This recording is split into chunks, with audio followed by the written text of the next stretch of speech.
Welcome to the Success Story Podcast. I'm your host, Scott Clary. On this podcast, I have candid interviews with execs, celebrities, politicians, and other notable figures, all who have achieved success through both wins and losses, to learn more about their life, their ideas, and their insights. I sit down with leaders and mentors and unpack their story to help pass those lessons on to others through both experiences and tactical strategy for business professionals, entrepreneurs, and everyone in between. Without further ado, another episode of the Success Story Podcast. Thanks again for joining me. I'm sitting down with Jim Jordan, who is an American director, fashion and commercial photographer, entrepreneur, talent scout, and manager, as well as producer, initially working as a hair and makeup artist and modeling talent scout. Jordan's self-taught style of photography gained the attention of the owner of fashion retailer J.Crew, which led him to becoming the world-renowned fashion and commercial photographer and director. Jordan's photography has been featured on the covers of magazines such as Vogue, Vanity Fair, Elle, and Marie Claire, as well as many others. Jordan has photographed and worked with celebrities such as Leonardo Di Caprio, Mila Kunis, Drew Barrymore, Jessica Alba, and Kris Jenner, to name a few. As an entrepreneur, Jordan is the owner of three businesses: Jim Jordan Photography, which handles Jordan's fashion and commercial photography; White Cross Productions, a production group that directs films, produces ad campaigns and commercials for clients such as Mercedes-Benz, American Express, and Warner Brothers, to name a few; and White Cross Management, a talent management agency that has represented numerous celebrities and models, most notably Jeremy Meeks, Taylor Hill, and Gigi Hadid, as well as actors, musicians, and creatives in other branches of entertainment. Thank you so much for sitting down. Very, very excited to be sitting down with somebody who has worked with some of the who's who of Hollywood, of entertainment. I want to understand a little bit more about your story, how you became to the person you are today, how you built out your businesses, how you built out your career. But just thank you very much for sitting down. Share with you my journey, how I started, what inspired me, what inspires me today, and where I'm going, where I've been, and where I'm still going to go. So I'm happy to So, share with you. yeah, thank you. I appreciate it. And I really am curious, how did you get started in, let's say, get started in photography, to put it as simple as possible? What was your career path, your ambition to get you started on this path? When I was a kid, I was in school in the eighth grade, and I had a friend, this beautiful friend, this girl, and she went to Beverly Hills shopping with her mom one day, and she came back to school on Monday and said, "This man scouted me out named John Casablanca. He's the owner of the biggest modeling agency in the world, and he thinks I'm going to be a big supermodel, and he wants to fly me to Paris, and I'm leaving school. My mom's taking me out and moving to Paris." And I was like, she left school a week later. I was devastated. Like, she was one of my homie's best friends. And I was like, whoa, some man came up to you, changed your life, took you out of school, flew you to Paris to make you. And I was thinking to myself, I never met even a model. I never knew there was a man that even existed that did that stuff. So I was like, I want to get to Europe and get to Paris. That sounds so cool. So I ran out and bought a little business card with my name on it, my mom's phone number on the back. And that year I started hitchhiking and skateboarding to all the schools where I was from. I grew up in the West Valley, Calabasas, and I would go to like 6, 7 high schools a week. And I'd go in there at their nutrition or lunch break, and I'd find girls and guys that I thought could be models. I'd take a little card and I'd give them the card. I'd say, could you have your mom and dad call me? I think you could be a model. And they'd be like, who are you? So I had a ponytail, I had a skateboard. I was just a little Grom kid. And a lot of the girls would have their moms call me. So I would say, I would like you to come to my house. And my next door neighbor, a guy, and his name's Greg Glassman. He's a creator of CrossFit, lived next door to me. And he was the only person I knew at that time that had a camera. And so I begged him to take pictures of these kids I was finding in these schools. And he was like, you're finding models, thinking this was going to be good for him. So these girls would come with their mothers to his house and stand over me and him, and I would do the girls' makeup and hair, and I'd tell them how to take the pictures. I'd be like, turn her like this, be like this, and I would just direct the girls, and I'd be like, great, take the picture, crop it like this. And after like the fourth or fifth model I brought to him, he was so sick of doing it. He's like, dude, I'm done doing this. I can't do this for you anymore. And so he'd shoot one roll of film, a black and white contact sheet, and I'd get the mom to take me down to Hollywood to the modeling agencies. And I was working with Ford Models and Elite, and I'd walk these girls in, And every girl I brought in, they were signed a contract to. And they were like, how are you finding these girls? Like, who are you? You're so young. Like, why are you doing this? And I'd be like, I like doing a girl's makeup and hair and taking a picture of her and or letting her see how I see her. And a lot of the girls were like, they were always like 5'10", no makeup. They were picked on, they were bullied. They thought they were like the ugliest people in the world. And what I saw, or how I saw my gift, was to see how someone looks, how a camera will see them. And it's a long process, but I started finding these amazing girls, and every girl I bring in, they started getting signed. So my friend Greg was like, I'm not doing this anymore for you. You're on your own. I'm giving you the camera. You're taking it. I'm done. And I was like, bro, I don't even know how to hold this thing. I don't know how to use it. I was like begging him not to leave me. I was like crying, like, bro, you're my best friend. He's like, Jay, I'm sick of it. Like, done. You need to learn how to do this. Come here. And he grabbed me around the neck. He's like, this is how you open it. You put the film in, you drag it over here, you click it, and wind it, engage it, and put it on P. You don't have to do shit. I'm like, I don't want to hold, like, I'm scared I'm going to drop it. And he's like, here it is. Here's my tripod. He put it on the tripod, and he handed me the tripod with the camera on. He goes, you don't even know the whole, you don't even need to hold the effing thing. Just keep it on the tripod on program. And so I left, and I knew he was serious. He's walking out of my life for helping me out. And so I was like kind of thinking, I don't need to wait for him anymore.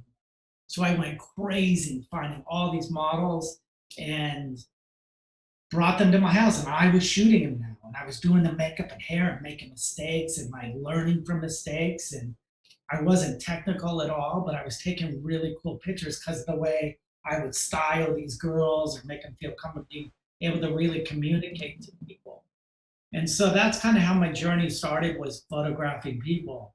So I went to the model agencies with like the fifth girl that I had signed with Elite. And they're like, you're really good. Who's doing the makeup and hair and taking these pictures? And I'm like, I'm doing everything. They're like, you should get an agent to represent you doing hair and makeup for the magazines and celebrities. I'm like, I don't even, that's the last thing I'd ever thought it would ever be. They're like, I don't know hairdressers. I've never even been in a hair salon. And that's the last thing I would ever really want to do, was be a hair and makeup guy. Like, I'd be laughed at, like my friends would kill, like I'd be a joke. My parents would kill me. And so I thought of this. They're like, they're agencies, they're not salons. They represent the biggest hair and makeup people in the world. Like when Madonna or a movie rock star or a movie star wants her makeup and hair for a talk show or a magazine, they call these special agencies. And they're like, you should go in there and show them these pictures you're taking. And maybe you should go to Milan and Paris and go try to work over there and build your portfolio with magazines and work for photographers and learn photography. So I always had that in the back of my mind, like, whoa. So a whole nother life story, a lot of tragic stuff happened to me when I was a kid. And when I was 15, and I was 2 weeks before I was 16, I ran away from home and I moved to Italy, and I lived in the park, and I ran away basically to save my life. That's And not I that's my tough. identity, and I ran away and I lived in the park in Italy. And I always thought like all these models I was finding were being sent over to Milan and to Paris. So I thought I was going to go run away and go to the fashion capital of the world and work for magazines and photographers doing makeup and hair and learn techniques of photography by working for photographers. So I found my way around in Italy, and I went into the modeling agencies, and I met one of the owners of the agency named Luigi, a fashion agency there. And he says, what are you here for? And I says, I'm from California, and I've been scouting models, and here's some pictures I've been taking. And I really like, I'm doing the hair and makeup, and an agency in Elite in LA told me I should come to Milan and try to work for photographers and magazines and put a portfolio together. So I'm coming in here, like just taking a chance to meet you. I had my skateboard with me, and he was like, you're like so young, and like, this is amazing. And he says, you come in at 10 o'clock in the mornings, and I'll make meetings for you to go meet photographers. So, and magazines. So I would go there at 10 o'clock in the morning. There were no cell phones back then, texting. I'd go into the meeting 10 in the morning, and I'd say, hi, how are you? And he'd be like, come here, come here. And he'd get on the phone and start calling magazines. And Long story short, went to this magazine called Grazia in Milan, and the hair and makeup person didn't show up that morning in the studio that was upstairs. I was interviewing, showing him my picture. He goes, "Hey, can you work right now? Because we have a hair and makeup guy that didn't show up and they're running late and the whole team is upstairs waiting."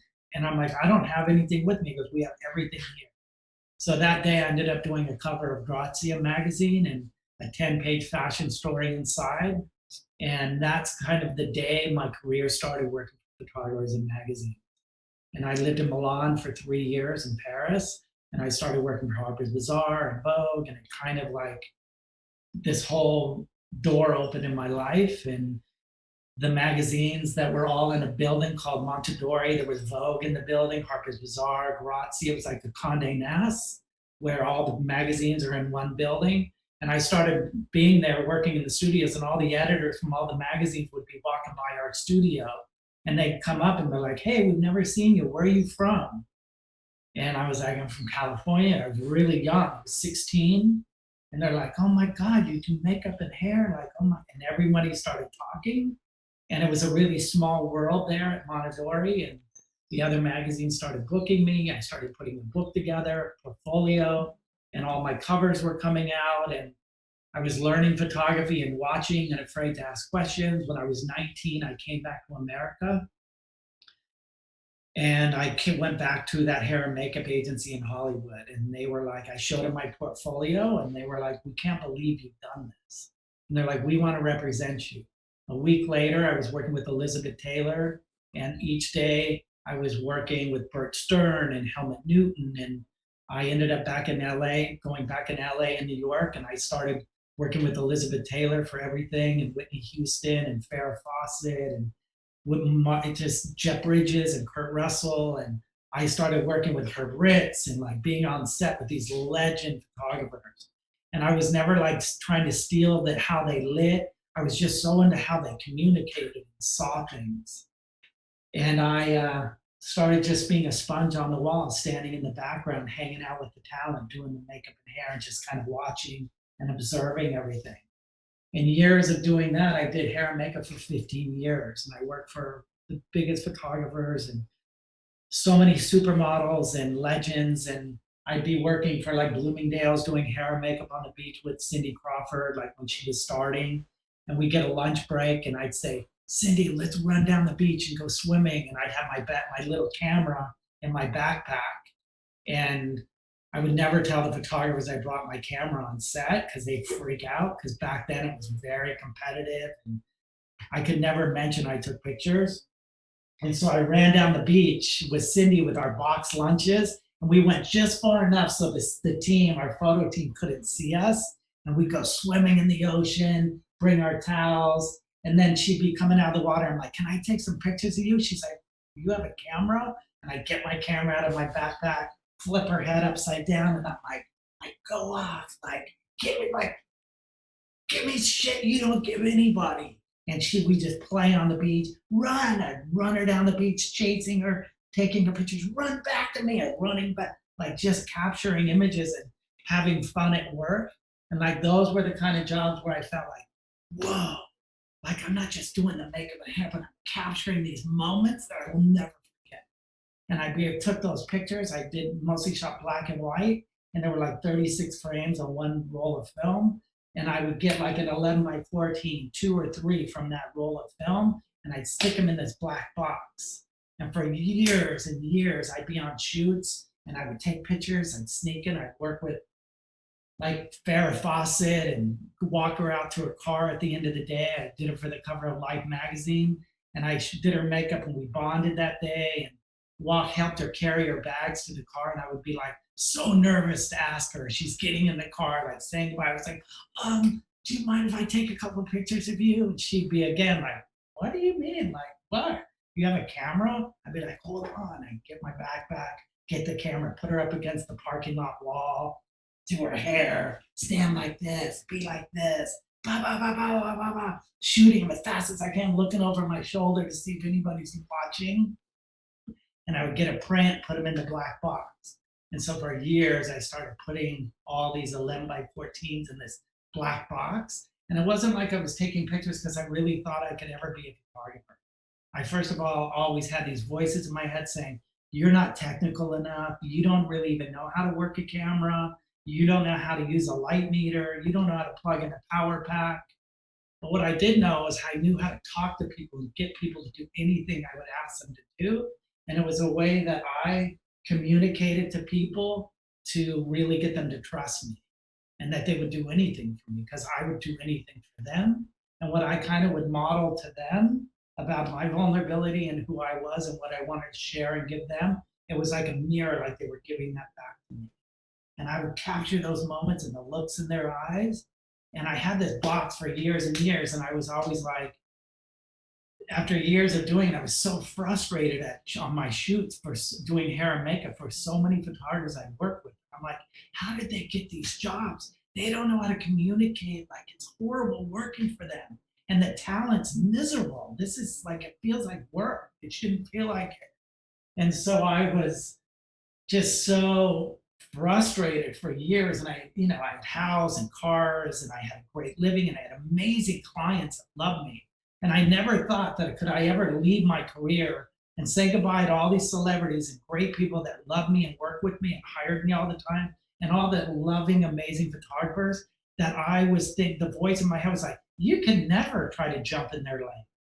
Who you think you are that you could go and let the world find out you're quitting doing makeup and hair and become a photographer? Your parents don't have money. You don't technical. And it was all these thoughts and voices in my head that kept me for years afraid to show anyone my picture. And so I used to work with J.Crew all the time, and the owner used to take me on these trips. Am I ranting too much? No, this is great because everything that I was going to ask is stuff that you're already bringing out. So keep going. This is the story that I wanted to understand. Like there's so many points, like the persevere. Like first of all, the risk and just like I don't know, the ability to go overseas when you were like 15, 16. Who does that? No, nobody can do that. Everyone, I don't think a single person I know that would have the courage, like just like the balls to go do that. That's very impressive. So I guess A I just lot of want to. stuff, a lot of stuff happened to me when I was a kid in those times, that really challenging time of what made me run away. And I was on the streets and I was very street smart.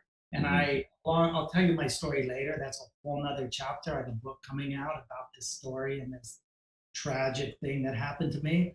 But I was forced to kind of live on the streets here in America and do crazy things. So I was fearless. So me getting on a plane at 15, buying one, changing my ID and stealing my brother's identity, getting a passport in a different name and getting a one-way ticket, living in a park and finding my way there was very familiar to me on how I was living my life.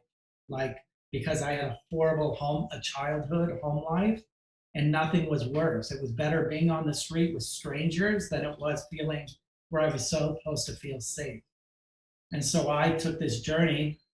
So I was, shooting these pictures going forward, which taking all these pictures and challenged, miserable at work, working with all these people that I didn't respect. But I was so afraid to even tell anyone I knew how to take pictures. So the owner of J.Crew used to book me. I worked for them for 7 years on all their photo shoots, and they take me on all their trips. And I do the makeup and hair on all the models. I'd be in Barbados, Harbor Island, or Hawaii, or we went everywhere. And the clients used to always hire these famous photographers from France, barely spoke any English. She'd hire this Japanese photographer, wore white gloves and a hat, and she was very soft spoken. So on all the shoots, the models were like, "This is so boring." So the clients with J.Crew, the owner would always say, "JJ, get on set and direct these people. Like we want you to direct. So stand next to the photographer, do the makeup and hair, but direct these models." And all the models were my friends. They were like, I worked with them for years. And we'd skinny dip at night, and I'd get everyone like kissing and hold hands and like go off. And I would be on set. And she was like, "Your energy's amazing on set. Like, just tell the models what to do." So after a few shoots, the models would come up to Emily and go, "Emily, why don't you have him shoot? Why do you have him just direct? He's an amazing photographer." And she's like, "What are you talking about? I've been working with Jim for 6 years, 7 years. He cuts my hair. I've been to my house. He knows my family." And he's never mentioned ever once that he takes pictures. What are you talking about? He takes pictures. And this guy, Anthony Crane, this famous model kid, who's one of my best friends, he's like, he's an amazing photographer and he's so humble and shy to ever tell anybody that he takes pictures because he doesn't want to overstep his boundaries. And he doesn't take pictures for anybody and for people to know about. She's like, you're kidding me. So she goes, no, talk to him. So Emily calls me. We come home. We're back in New York. She calls me. She's like, I want to talk to you. And she says, all the models tell me you've been taking pictures, and why haven't you ever told me? And I'm like, I just take pictures like to document my life. And I don't take pictures for other people. And I'm not taking pictures for people to see. It's for my journey, my life, and the people I get to spend time with and that I can capture the moments in my life. And she goes, well, I want to see your portfolio. And I'm like, I don't have a portfolio. And I go, and truthfully, I don't want to show anybody because I don't want to be compared to or critiqued or judged. It was like my biggest fear, really, for anyone to look at my images. And even I didn't want to show anyone my pictures. And I go, I don't want to show you my pictures, truthfully. It's for me, it's just my journal. And she was like, if you don't show me your pictures, I'm never going to work with you again. And I'm like, are you kidding me? She goes, no, that's how serious I am that I want to see your pictures. And I'm like, I don't have a portfolio. It's in California. It's a black box and it's got like pictures in it and it's all I have. And it's not in any kind of way. It's just pictures that I've collected. So she goes, well, you're going to come back to New York in a couple of weeks. I want to see that. And so she was serious, like she wasn't going to hire me anymore. And that was one of my biggest clients then. So I came back to New York and we were in touch. And she goes, I want you to remember to bring your pictures. So I go to New York. I'd smoke a joint in the morning.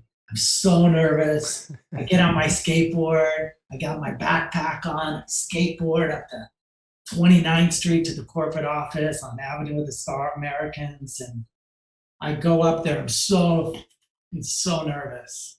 And I go in and they escort me into the conference room. And there's like 7 art directors that I had known for years that had been on all our trips. And Emily comes in. She goes, JJ's here to show us his photos. And they're like, what? JJ? Dude, that is so stressful. And I was tripping. And I was like, I was cringing. So I slammed my book down on the table and Emily stands up and I'm back up and I'm standing there and I back up from the table and I turn my back. And she opens my book and I can't look at any of them. And they're all getting out of their chairs to come around to look. So I walk away like 10 feet and I turn my back to them because I just didn't want to see, the voices in my head were like, you're not good. You're not talented enough. The technical, I was just like, I don't want to see their faces. So I walked away and she was flipping through these pictures and she was like, oh my God. I could hear her. And I had these pictures and the first like 10 pictures in the book. It was like when I lived in Italy in the park, I'd made friends with all the rugby players. And I was in the park every day and all the Italian guys that played rugby in the rain, and they didn't speak any English. And I was always there and they were like, hey, like really nice to me. So I would like get them together and take portraits of them. And it was like, I had all these pictures of pouring rain and they were all muddy. Their shirts were off and I had them with all their mallets and all these Italian best friends hugging each other. And I had all these pictures of this rugby team guys, Italian guys in the rain. And she was like, and they were black and white. She's like, Jay, these are, and then she would turn to pictures of Cindy Crawford and Whitney Houston and Jeff Bridges and Kurt. And they were like, oh, how do you know these people? This is insane. And I never told my clients who my clients were. So I'd go to work and it was all about J.Crew. I never was like, oh, I just got off a plane with Nick Cage doing him or working with Jeff Bridges or whoever I was with. I never told people what my life was because my life, I wanted it to be all about them. And that's one of my gifts as a photographer is to really talk about people and let them feel that they're the most important thing in the world. And when people start asking questions about me, I'm like, it might not seem that way right now, but that's really how I live my life. I always want to throw it back on them. And so she, like, they couldn't believe my pictures. And she looked at me and she says, "We cannot believe you've been hiding this. This is crazy amazing." And she flipped back to the rugby pictures and she goes, "We want you to do this for us." And I'm like, "What?" She goes, "I want you to hire any male models you want and get a group of rugby models from New York. And I want to take you out to a cricket field in Connecticut. And I'm going to turn you loose and let you pick whatever clothes you want to pick and whatever models you want to shoot. And I want to turn you loose on that cricket field and reenact this shoot."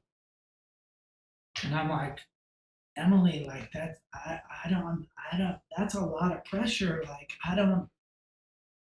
So I was like, "Okay," like, and she goes, "And we'll pay you for it. Like we really want to see what you can do." So I go to Connecticut. They pick me up. I cast like 6 guys. I go out there and I shoot in Connecticut. And they get the film back. And a week later, they call me up and they're like, "We're going to Hawaii for 14 days and we want you to come and do hair and makeup, but we're going to hire you as a second unit photographer."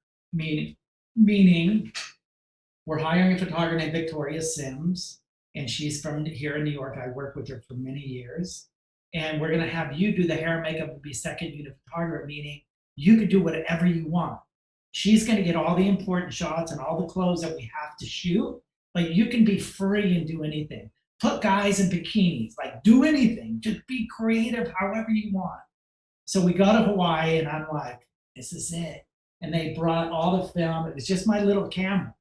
It didn't even have a motor drive. It was my camera. I just click, wind, click, wind, click, wind.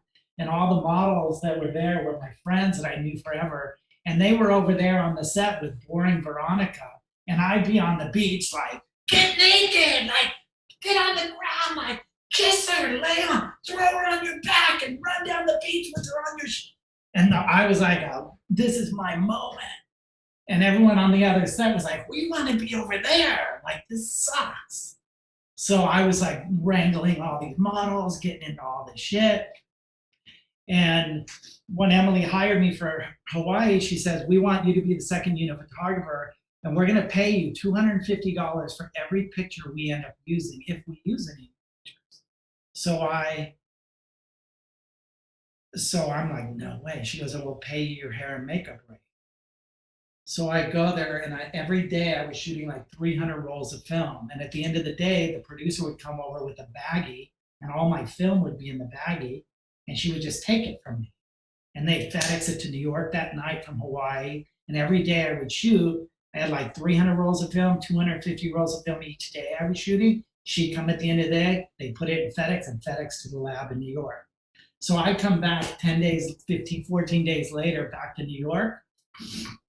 I don't know what happened to the film. I'm uneasy that they get to see it because there's shit in that film that I was doing where I wasn't thinking they're going to see it. So I have like naked people running around like they're doing all this crazy stuff. So a few weeks later, they call me from corporate. And I used to get in a lot of trouble on shoots because I was like a hellraiser. And I was always, the security in the hotel would come up and like, "You all are naked in the pool. We're going to have you arrested. Like, get out of here." So I was doing all this crazy shit being a kid. And I get a call from corporate, J.Crew, and they're like, "Hey, we need to see you in the corporate office." And I was like, "Oh, I'm in trouble. Like I blew it. Like I did shit." And so I get on my skate and I go up to the corporate office and they escort me into the room, into the big conference room. And I walk in and all the editors are in there, like 7 art directors are in there and Emily. And as I walk in the room, all the pictures from Veronica Sims were on the wall. There was like 500 pictures on the wall. And I walk up and I'm like, and they were all the models. I didn't take any of them. I'm looking for my pictures. I don't see one. And I'm like, "Oh my God, that picture's amazing. Look how good." And I'm like, "Look at that shot's awesome. Look how beautiful." And I'm looking for my pictures. There's no pictures. And I'm kind of like, oh, and I'm trying to compliment all the photos. And I'm like thinking, my heart's like sinking, like I don't see not one in my pictures. And I'm being so nice, like, this is so beautiful. Look at them. And Emily's like, yeah, but you haven't seen yours yet. And I'm like, what do you mean? There's none of my pictures are here. And she goes, turn around. And when I walked through the door, all my pictures were on the wall behind me. And I turned around and the whole wall was covered of all my pictures. And I was trying to count them because she told me I got 250 an image. And the whole corporate wall was full of my images and layouts. And I was like, 1, 2, 3, 4, 5. Like I was trying to count them like in my head. And I like lost count. I'm like, and I stood there like, started bawling. And I stood there and I was trying, tears pouring down my face. And she came over to me and she like gives me the biggest hug and she's like, it's time. And I'm like, what do you mean? And she's hugging me and she's like, it's time that you lay down your hair and makeup brushes. And I'm like, what do you mean? And she says, it's time that you get an agent in New York. You were so talented and we love, love, love your energy and your pictures. And I was like, I can never do that. And she's like, Jay, look at your pictures. Look how beautiful. Look at all we're using, like 700 of your images. And you didn't have an assistant. You didn't have anything. This was all you.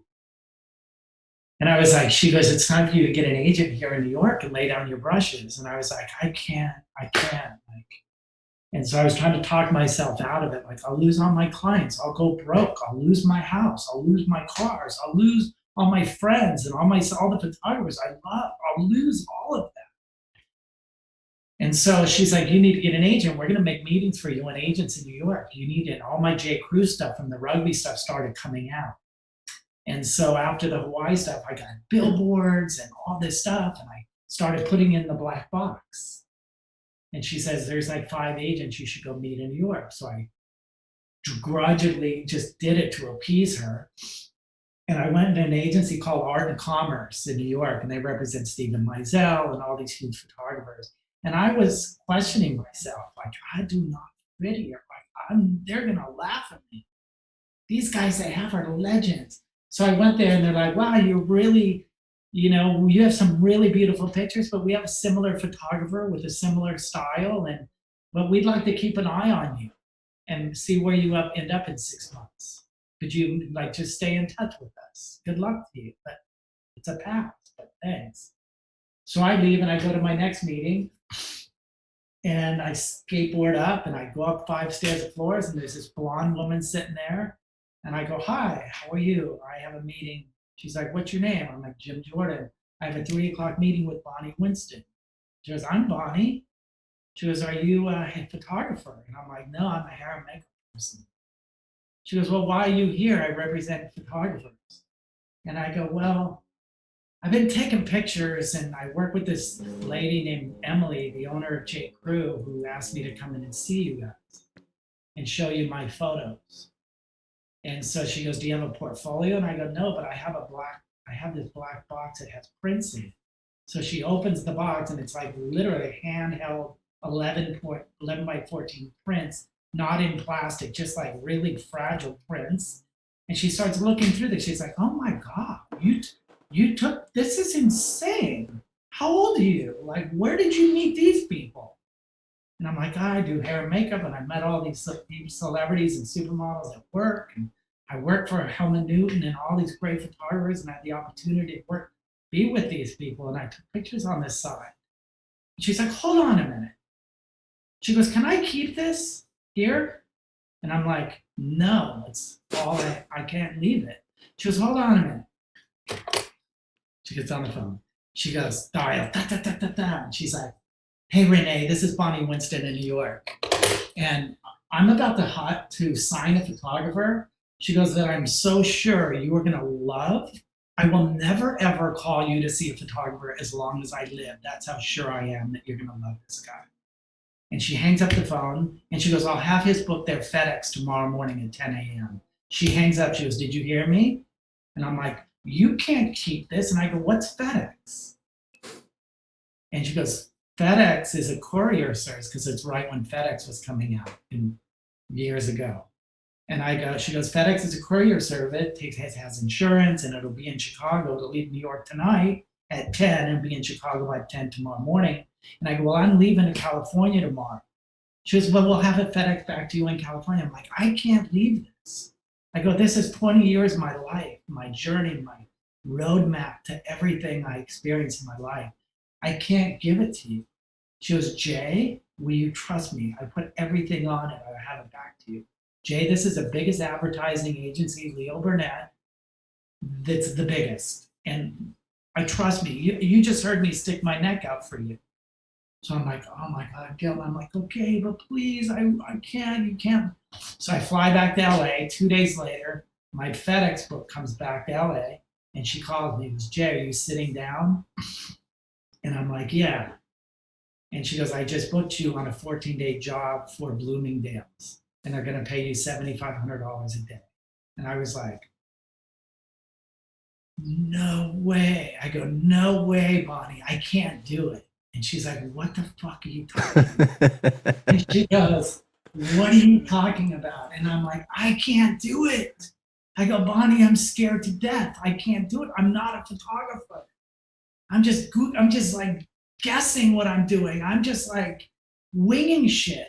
I don't know how to use a power pack or a light meter or a color meter.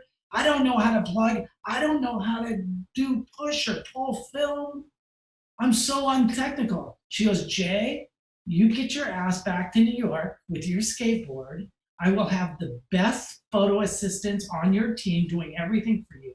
I'll have the owner of the lab standing next to you every single day. I'm going to book your motorhomes, your caterers, your locations, your hair, your makeup, your styling. All you got to do is hold the effing camera up to your face, look through that little hole, and whatever you see that's pretty, push your finger. That's all you do. She goes, you are not saying no to this. And I'm like, I'm scared. And the voices in my head were like, who do you think you are? And everyone's going to find out you're shooting, and you're going to lose all your celebrity clients and all your makeup clients and all your livelihood and your bank account, everything. And I'm like, I can't do it. So I smoked a lot of weed. I can't do it. Being a kid, like trying to bury my fear and like build my confidence. So 8 days later, 9 days later, I get on a plane and fly back to New York. And I sleep there. And the next morning, I was to go at the post office, was my first location on Fifth Avenue. And I go skateboarding up, smoke out in the morning, skateboard up. And there were like 3 motorhomes and a team, like 50 people in a crew, all meandering around around the motorhomes and stuff. And I stopped like a block away, and I'm like, oh, no way, like this is real. This is such a big production. I'm tripping. So I skateboard up, and I get off my skate, and I'm walking up, and there's this beautiful blonde lady sitting on the curb smoking a cigarette. And she's like this hippie Moroccan blonde chick. And I come walking up to her, and she goes, hi. And I'm like, hey. She goes, are you with the production? And I'm like, what job, what client is this? And she's like, it's for Bloomingdale's. And she goes, well, are you on the team? Are you here for this shoot? And I'm like, yeah, I think so. She's like, what's your name? And I'm like, Jim Jordan. She's like, oh my God, you're JJ. And she gets up and she goes, I'm Renee. I'm the one that hired you. And she goes, well, give me a hug. And I give her a big hug. And she goes, do you want a cigarette? Sit with me. So she's sitting on the curb, and I'm like, no, it's okay. I don't smoke. So she goes, sit with me. Talk to me. Where are you from? And I want to get to know you. And she starts talking to me. She goes, what are you into? Like, what do you do? And what do you do for fun? And I'm like, I skate and I surf, and I'm from California, and I do hair and makeup. And that's what I've been doing for many years. And I take pictures, and this is like really my first. She goes, I know this is like your first big job. You've been doing J.Crew, and I've seen those pictures are beautiful. She goes, but can I tell you why I hired you? And I'm like, yeah. She goes, first of all, I work with photographers. I've been an art director for like 12 years, and I work with different photographers every week, and I see everybody's work. I probably get 10 portfolios a day on my desk.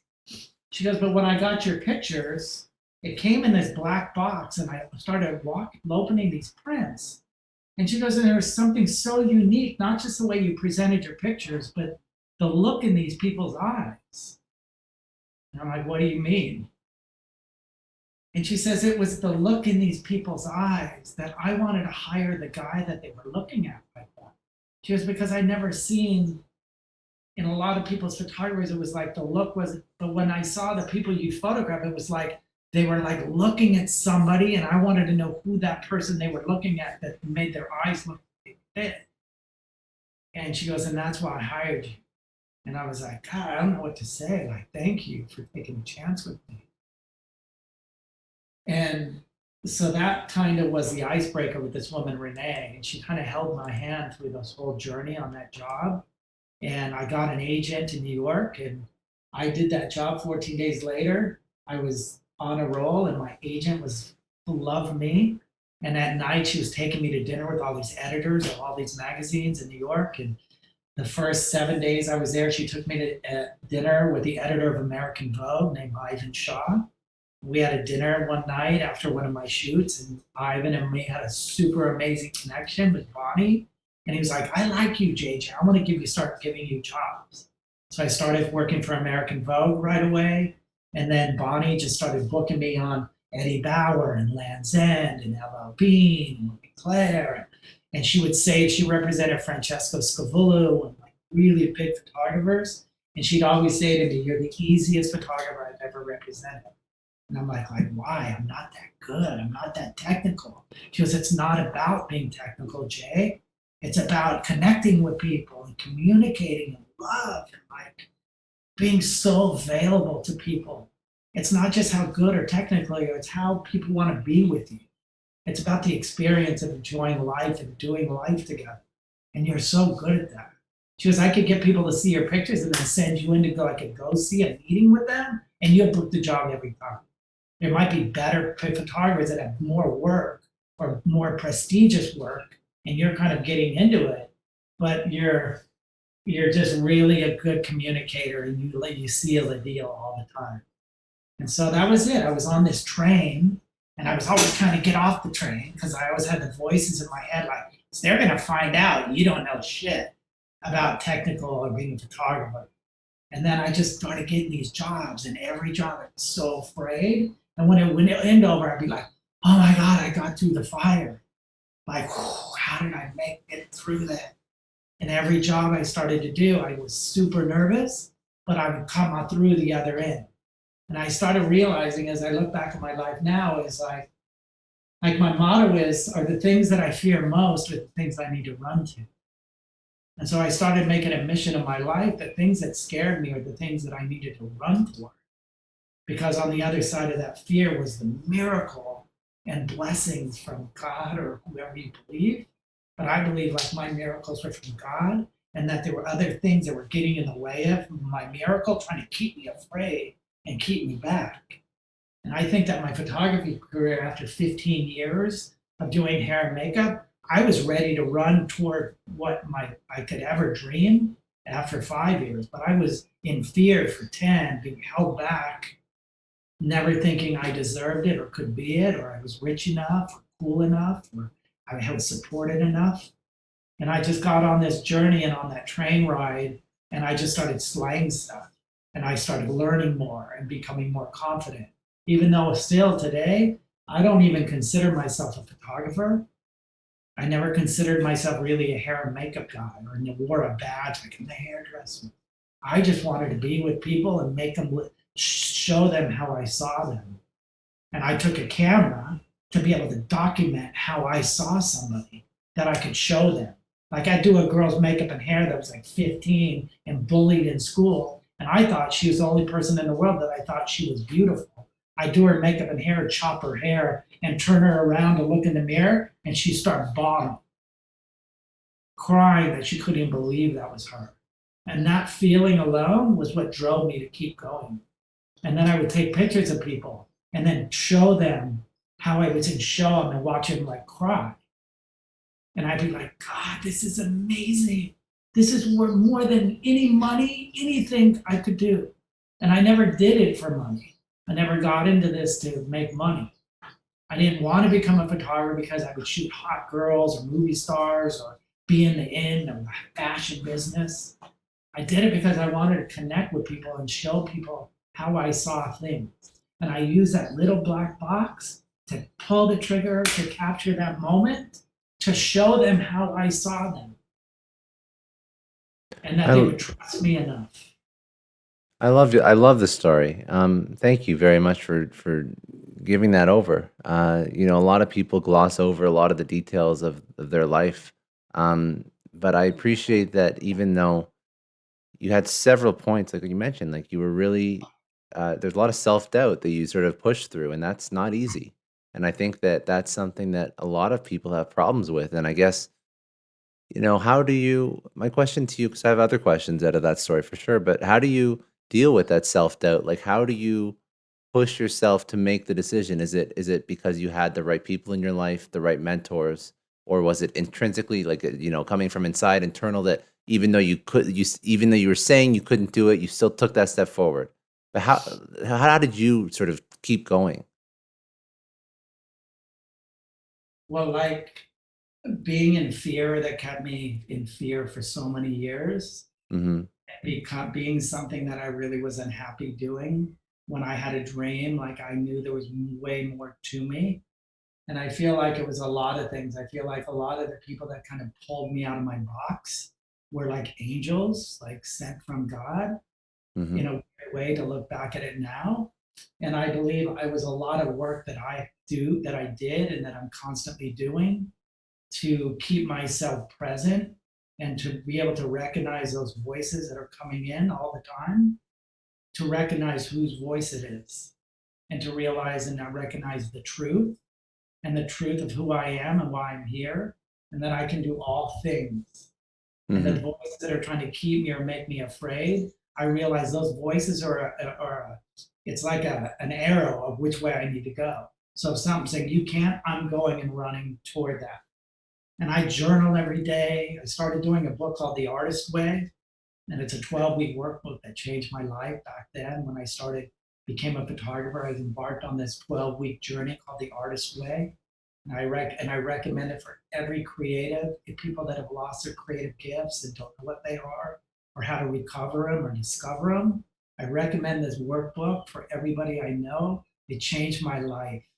And part of doing that work, the third week, in the first third week I did that work, I became a fashion photographer. And part of the exercise you do every day is you journal 3 pages, full pages every morning. And I started journaling these things that came out of me on my journal that I didn't even know. When I would reread it, I would say to myself, who is that writing that? Like it was such a disconnect of how I thought. But then when I wrote something on a journal, like my heart, and I would read this stuff and bawl my eyes out, like, who is that? And I started to journal every day. And the third week of me journaling, I met Emily, gave me that job. And the second week, I met Renee and got that job. The third week, I was shooting for Vogue. And I just kept journaling and journaling and journaling. It's like people that say they meditate every day, they don't stop meditating. I believe that my journaling changed my life. And every day I was in fear and write about my fear, write about my fear. And I keep writing about it. And every day I'm like, I'm sick of writing about how scared I am. Why don't I just effing do it? And then I won't have to write about it every day. So I did a lot of things to kind of push me out there and to kind of, and then I would start saying, you know what? I'm more afraid that I won't do it in my life than doing it.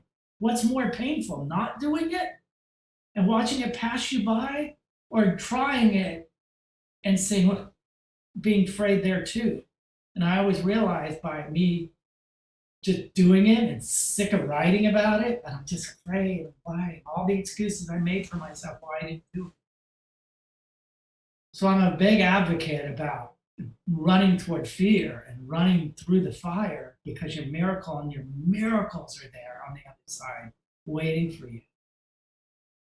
And That's that's how powerful. and that's how I've lived my life, and I try to share that with everybody I know. And Now, sorry, go ahead. No, no, go ahead.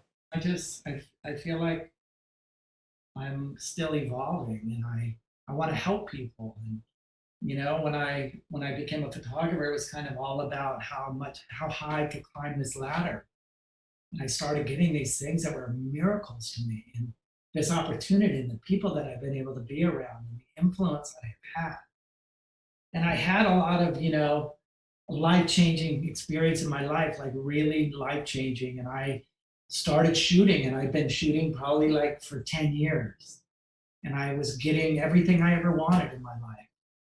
And I had a ton of access to finances and houses and money and celebrities and the who's who and being in the in crowd. And I just started realizing, like all this stuff was like empty to me. And everything I desired in my life, like I would attain it, like the world would say, oh, that's so cool. You have the coolest job. But somehow I always felt like really sad and empty inside, no matter how much I got or how many big jobs and big movie stars I get to shoot. It was cool and it felt great and I was thankful, but that happiness never lasted. So I started having like these, you know, questions, and I had like I don't know how to say it, but I had like a breakthrough, like like a breakthrough or a breakdown or a coming to at the end of myself, Yeah. an epiphany, whatever the Epiphany. word, Yeah. Epiphany. epiphany, that this wasn't all about me anymore. And I ended up in the hospital, and I was like on my deathbed, and they didn't know what was wrong with me. And they said your kidneys were failing, and they basically gave me 4 hours to live. And they called in you know, the pastor to give me my last rites, and my whole family was there. And I was laying on my deathbed, not even able to move. And I had a supernatural miracle happen in the hospital room, and I was miraculously healed. And I sat up with this like miracle that happened, and it's a whole long story. And my life changed. And I came out of the hospital completely healed 2 days later. And I had a big life changing moment in my life. And I said, this isn't about me anymore. It's not how rich, it's not how famous, it's not how many celebrities I could shoot, it's not how many trips and jobs and all these things that bring me temporary happiness. Like my job now is to help other people. And my job now is to give the gifts and the talents and the experiences I've had, to give it to other people and to hold other people's hands and help them navigate the jungle. And I was like, had this, I started having dreams at night. And it sounds crazy. And I was having dreams at night, like literally, and I was being spoken to and I was being told to do things. And I'd wake up out of these dreams and I'd grab my journal and I'd start writing these things in this journal. And one of the dreams I was having, it was at night. It was me being shown that I was out on a battlefield, and there were nurses running into the fire to help hurting people, the dying soldiers, and they were lifting them up, carrying them out of harm's way. And I heard these specific directions that I was going to have a company, and it was going to be called White Cross. And it was going to be based on the light helping hurting people. And then it was going to be a production company, and I was going to have a production where I was to help young kids, and I was being told that I was perfectly placed exactly where I was meant to be. And that my mission field wasn't in Haiti or Africa or all these other places, that the hurting and the sick and the dying were right here in the entertainment business, right where I was positioned. And so I started to pay attention to it and listen, like, well, maybe there's something real here. So I went out and I went back to my roots on finding models. Because along my journey, I would find a model along my journey and just say, hey, let me take some pictures of you. Go meet this agency. Bye, good luck. And I'd turn them loose. And I'd run into these models like 3-4 years later. And they were like, I'm not modeling it. I'm like, who were you with in Paris? Who were you with in London? Did you do fashion? They're like, no, we just stayed in LA. And no one ever got me agents all over. And I'm like, damn, you should have been a star. And so I went out and I started finding models again. And I opened my company, White Cross Productions. I got incorporated. I got an LLC done. trademarked the name, and then White Cross Management, talent management company. And I got this company, did the logos and opened the websites. And I had some models that I had discovered that I was like, I'm not going to just give them away anymore. I'm going to hold their hands and I'm going to carry them, and I'm going to not give them to these agents that are going to just do whatever they want with them. I'm going to hold them and be a foundation for them. And they're going to have to talk to me and get through me because I knew a lot about the business instead of just push these young kids around. So I opened the company. I started filling my roster with talent. I was in Granby, Colorado, in a barn shooting a job for Macy's, and I walked up with this 14-year-old girl, and I said, "Hi, what's your name?" She's looking at me like, "Hi," and I'm like, "What's your name?" She goes, "Taylor Hill." And I go, "Hey, Taylor, is your mom here?" And she goes, "Yeah, she's out there." So I went out and I talked to her mom. I go, "Is that your daughter?" "Daughter's a star." "Who are you?" And I'm like, "I'm Jim Jordan, a fashion photographer. I have a talent management company, and I manage talent, young talent." Long story short, I started finding girls and discovering and basically hand holding these kids and taking pictures of them and grooming them and placing them with agents all over the world. And this girl, Taylor Hill, is now the biggest model in the world. And I started her when she was 14 years old. Her and her mom lived with me in my house here. And I started grooming, putting agents all around the world. And I had this formula where I would do that with every model I found. And that's how White Cross came about, and my management company, and started finding talent. I discovered Gigi Hadid, and I had worked with her mom, Yolanda, for many years when she was modeling. And I placed Gigi with agents all over the world. I helped Yolanda make all her meetings in New York. And I found the hot felon, Jeremy Meeks, the prisoner, who his mugshot went viral. And I went and took him out of jail, moved him into my house, and rehabilitated him and groomed him and placed agents all over the world and did kind of those type of things. So my company as a fashion photographer and being a talent manager all kind of goes inside of each other. And so I spent my life,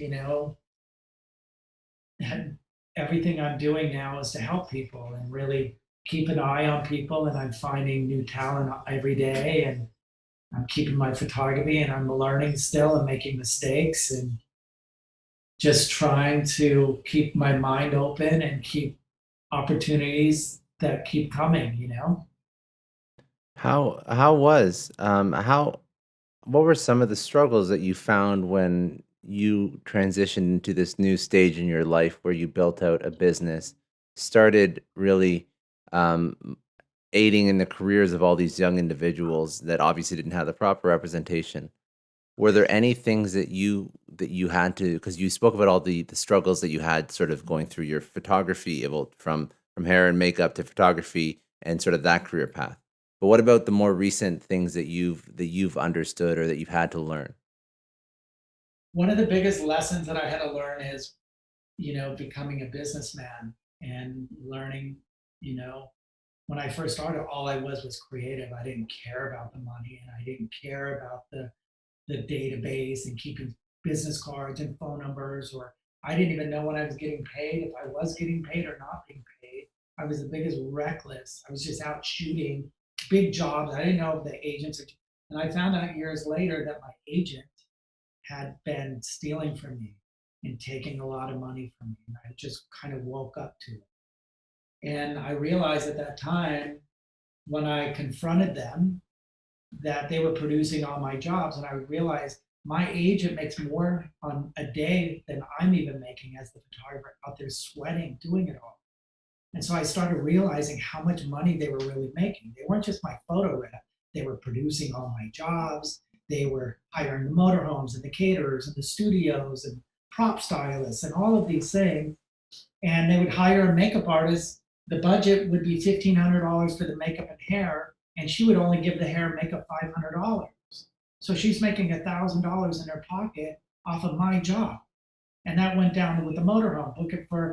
Give the motorhome driver $500, and she'd make 1,000 a day on the motor. So she'd make 500. So every day I'd go to work, I started realizing she was making like 20,000 a day, and I'd go to work and be making half of that. And then, not to mention, she wasn't paying me, stealing from me. So I had to like take this big, bold stance, even though I never was a business guy. And I confronted her and I said, look, your party's over. If you want to work with me, I'm going to produce all my own jobs and I'm going to do my own billing and I'll give you my 20%. And at that time, clients started calling me and they're like, hey, we call your agency and your agency now is telling us you're not available, that you're booked. And there's one of my big clients for Brooks Brothers. And so I'm like, when did you want to book me? And I'd find out that I was available. So she wasn't giving me those jobs because she'd give it to another photographer where she could produce those jobs. So I started learning business, like, whoa, this is gnarly. Yeah, and how unfortunately how shitty some people are, which is Yeah. not, yeah. And so I ended up really stepping in and opening my company, White Cross Productions. And I had a business manager that was consulting me, holding my hand because I was opening another business at the time, a cosmetic company. And she started saying to me, and I said, I left my agent. She's like, why did you do that? That was stupid. This is what's funding your cosmetic company. And I'm like, I don't care. I'd rather have nothing than be stolen for and lied right to my face. She goes, well, why didn't you take the money, open your company, and start hiring 2 new assistants and teach them how to be agents? So I hired 2 full-time administrative assistants. I taught them how to use my database. I gave them the client list. And I said to each one of them, I want you to make 50 introduction calls every single day on the phone. Here are the art directors, here's their phone numbers, here's their address. So each one had a task every day to call 50, leave a message or send a mailing a promotional piece with a stamp and a logo.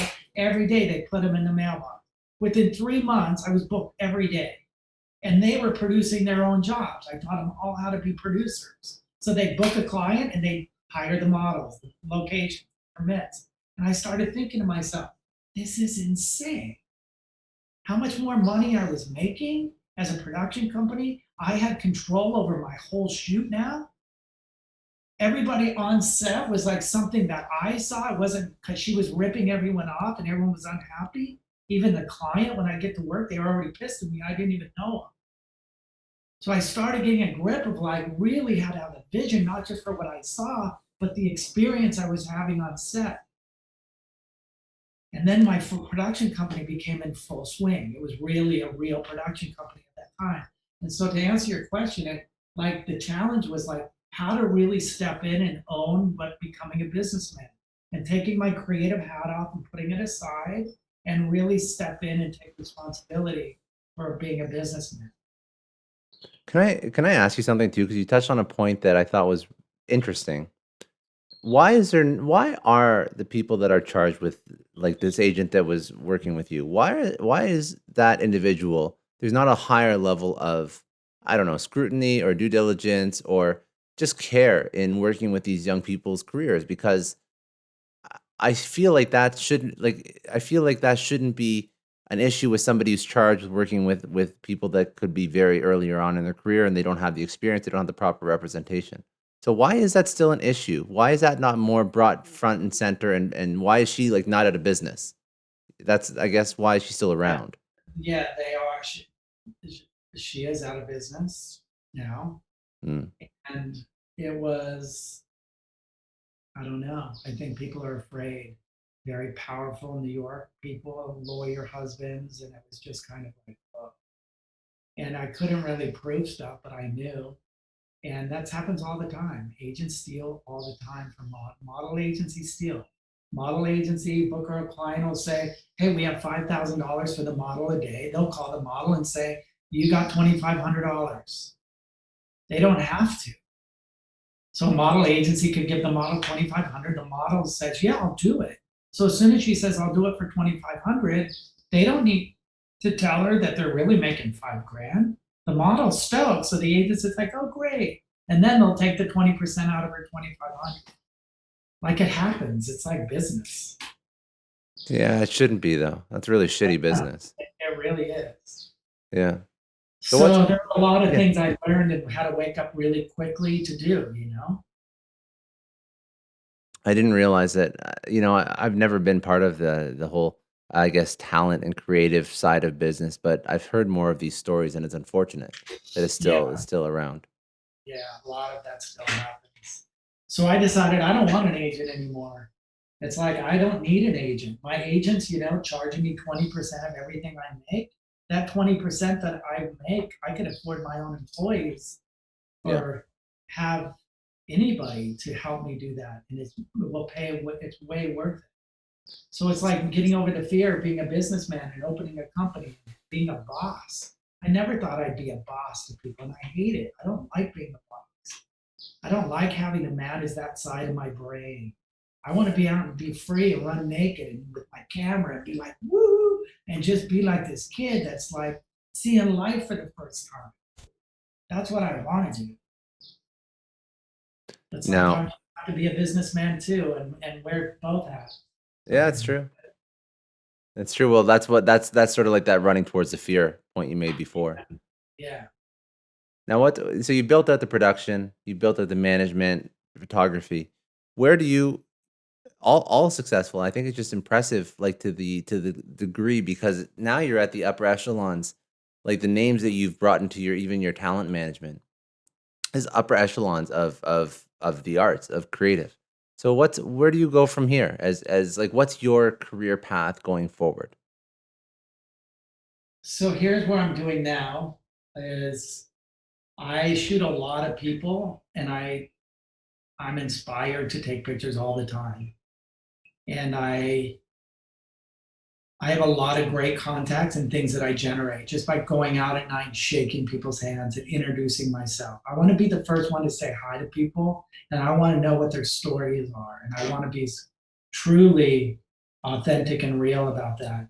So I have all these amazing people in my life, and I'm like, why am I taking pictures? So e-com came in, and all the advertising companies lowered their budgets, and all the models are making half the money they used to make, and all this stuff with the economy and the things of e-com, everything went e-com. There were no catalogs anymore. The magazines are getting thinner and thinner. But all of them are going out of business. Nobody wants to pay photographers anymore.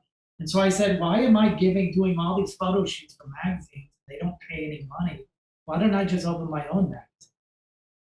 And so I just opened a magazine called James Magazine.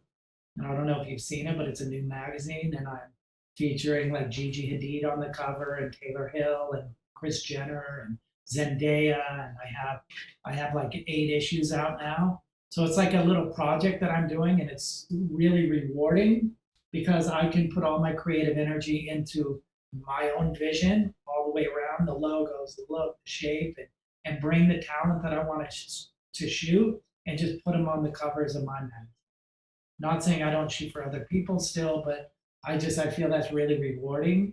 And I want to build this platform with the magazine to one day make it a really amazing magazine with great advertisings in it and Rolex and Yeah. Range Rover and get some really amazing advertising and kind of build slowly this brand and see what happens with that. I'm also very interested in creating a brand, a clothing company off of my White Cross brand called White Cross Collections. And I love the whole military 1940s, 1950s, turn of the century type of clothing and nurses and soldiers and dog tags and like the whole really military vibe. So I'm very interested in indulging on these type of projects and companies.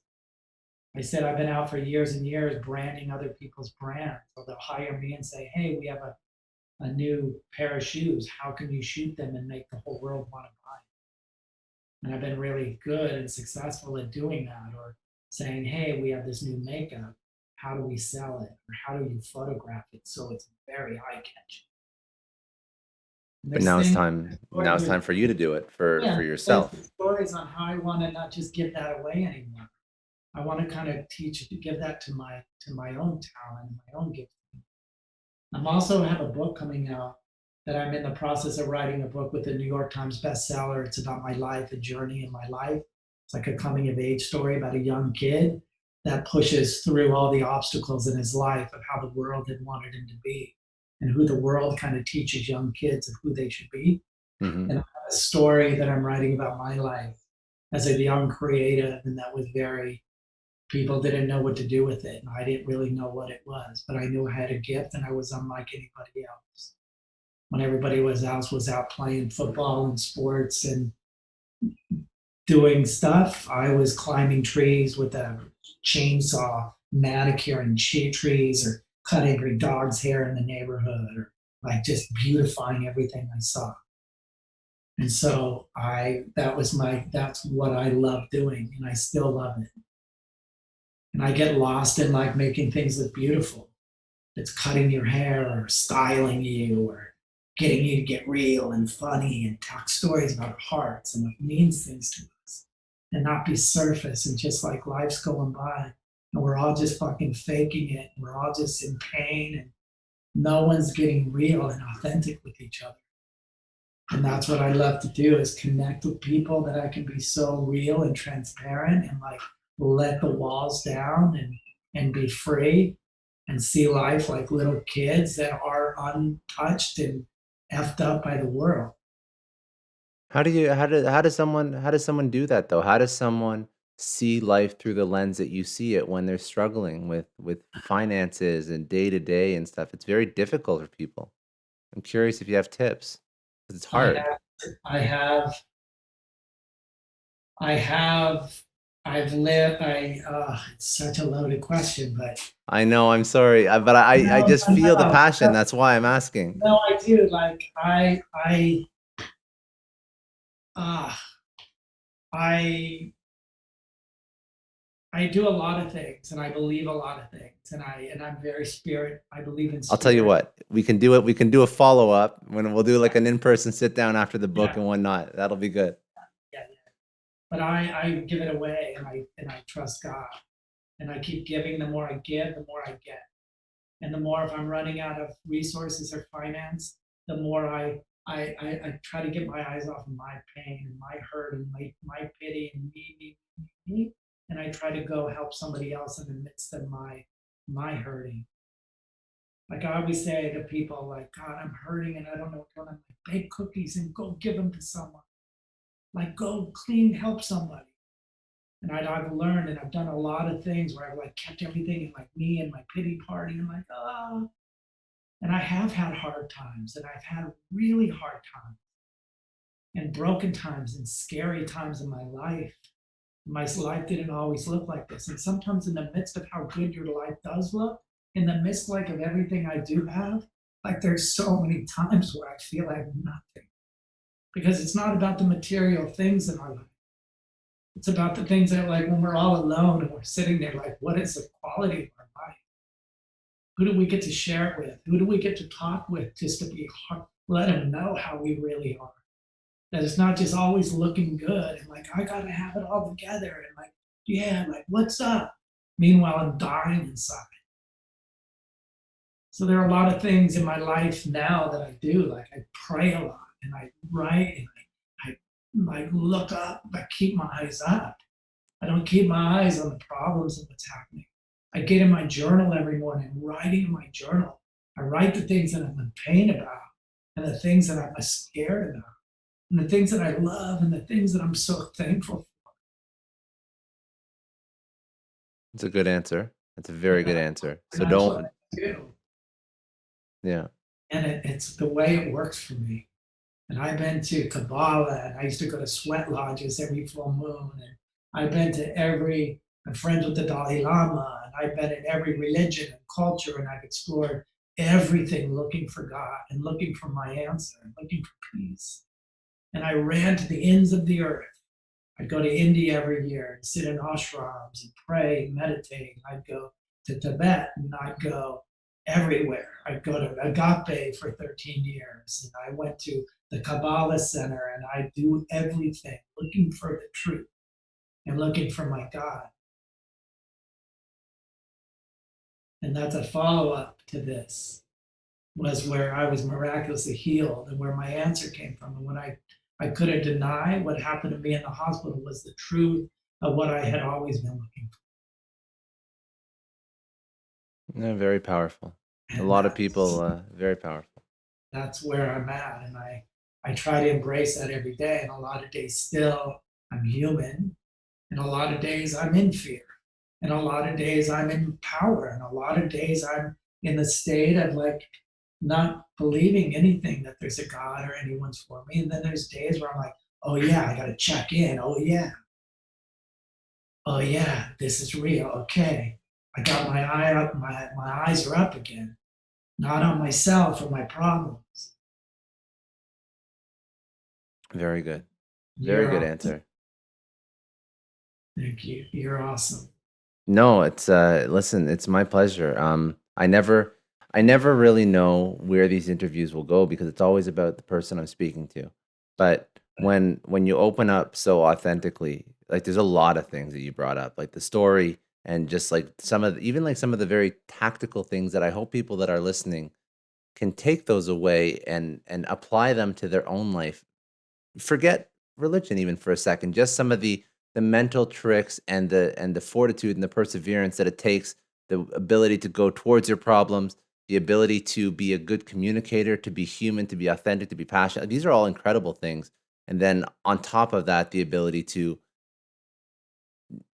have faith and confidence in yourself and find faith and drive to overcome those times when it's a little bit darker and stressful. Like those are all things that people need right now. More, I think, more than any time that I've been alive, people need those types of tangible takeaways, in the people that they listen to and the people that they get their content. It could be religion, it could be a person, it could be even like a pastime. But I think people need positive.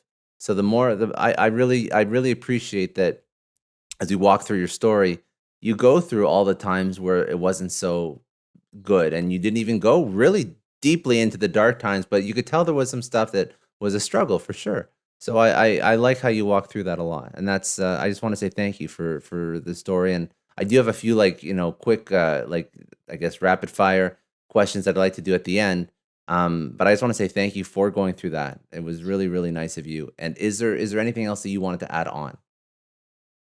Just that we're the human, we're humans, and there's going to be those days, and it's not going to ever be.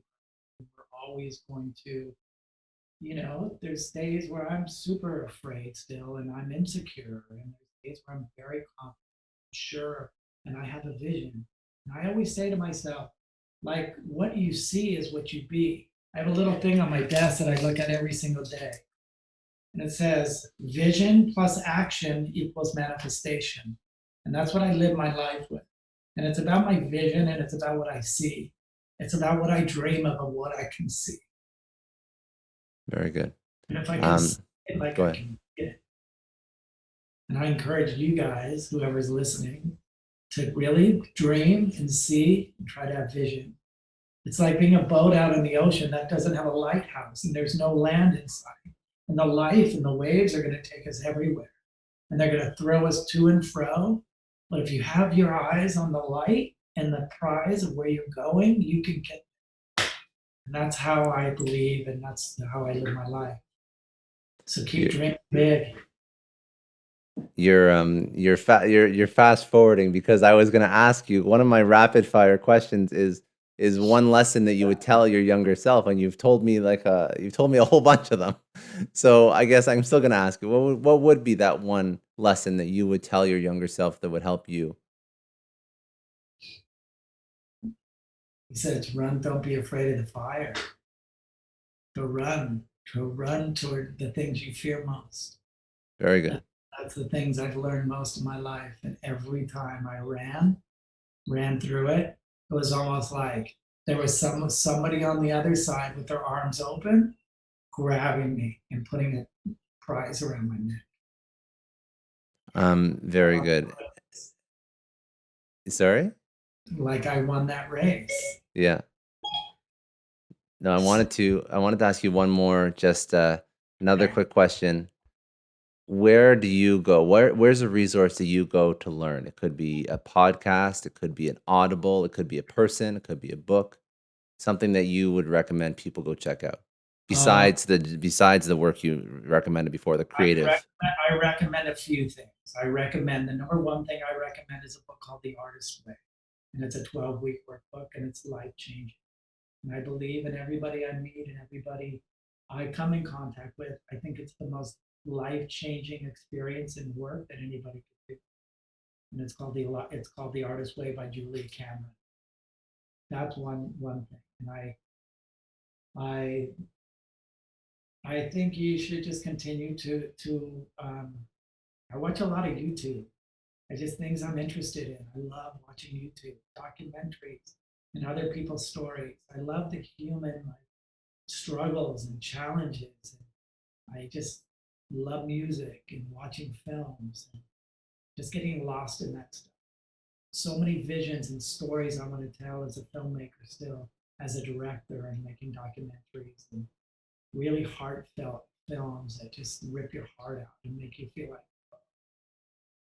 life is good. It's so emotional. Like the world teaches us not to feel and to numb out. And that we're supposed to be a certain way and have it all together, no matter who dies, anything. And it's so beautiful to watch people just like feel again and hug and love each other and not feel like everything it's like when I think I know it all, I lose everything. If I feel like I don't know it all, then there's room for the miracles to come in my life. And that's a lesson that I've learned in my life. Like I gotta vacant myself from my opinions sometimes.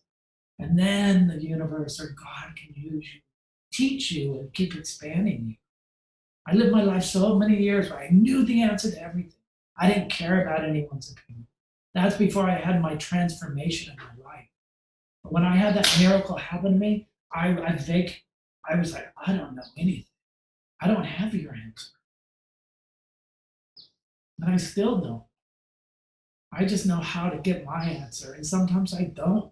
Sometimes I'm out in that sea floating around and emotional and crazy and moody and an asshole. And I'm just not.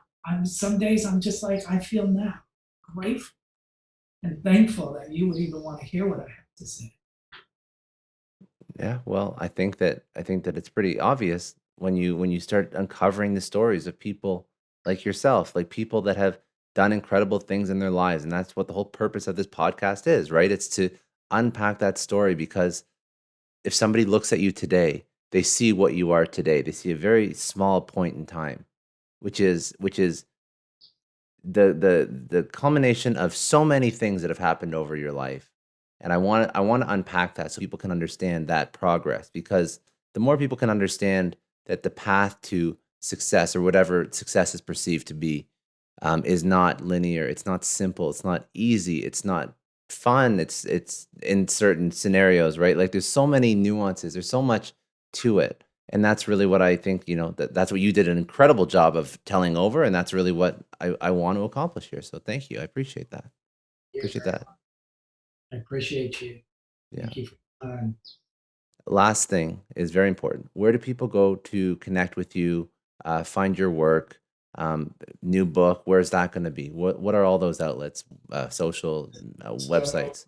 I have an Instagram. I have two Instagram. One is called Jim Jordan Photography, at Jim Jordan Photography.